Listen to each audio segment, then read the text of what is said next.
I want to talk about the re-release of a cult Oz crime classic from way back in 2000, Chopper, based on the unreliable memoirs of the notorious Australian criminal Mark Chopper Reed and starring former TV comic Eric Bana. You have a history of violent behaviour. Used to be bloody Chopper Reed. Now I can't even get arrested in this fucking town. 20 seconds to produce some cash or I'll fucking shoot you. There's no cash here. Here, there's no cash. Who says crime doesn't pay?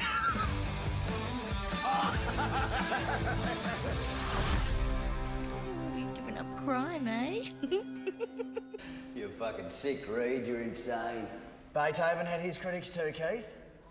See if you can name 3 of them. Director Dominik made a brilliant debut with Chopper, but that was nothing to the sheer star-birth impact that was being made, or I thought was being made, by Eric Bana, whose performance is something to compare with Joe Pesci in Goodfellas, and it's better than something that I think it probably inspired, Tom Hardy's performance as the psycho jail lifer Bronson in the Nicholas Winding Refn film. Bana is effortlessly witty, charismatic and intimidating, first as the moon-faced young sociopath killer that we see in prison in the 1970s, and then as the bigger, chubbier, gold-toothed, mustachioed headbanger with a crooked cop connection that he morphs into once he's out of jail. When I first saw Eric Bana in this film 20 years ago, over 20 years ago, I predicted that if he could do an American accent, and what self-respecting Australian actor can't do that, then, well, he was all set. And it came to pass. Kinda. He's done no end of decent work in movies and on TV, but I think it's all been Dr. Jekyll, even the darker stuff, nothing with a fraction of the Mr. Hyde power of Chopper. Can't he work with Paul Thomas Anderson, or Tarantino, or even Scorsese himself? Someone to give this man's black comic genius a free rein. I don't know. But if you've never seen Chopper, or even if you have, check it out.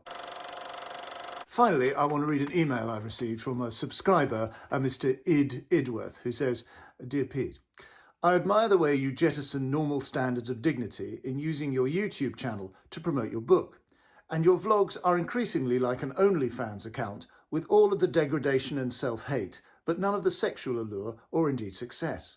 But surely there are other humiliating sales techniques that you haven't yet tried. Yours sincerely, Idworth."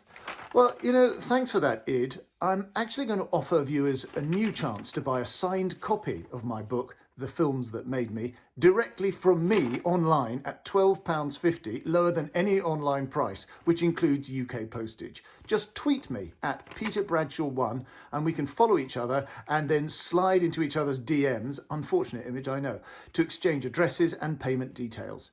Make it happen. Finally, and importantly, do please subscribe to this channel and leave a comment to say that you've subscribed. Be seeing you.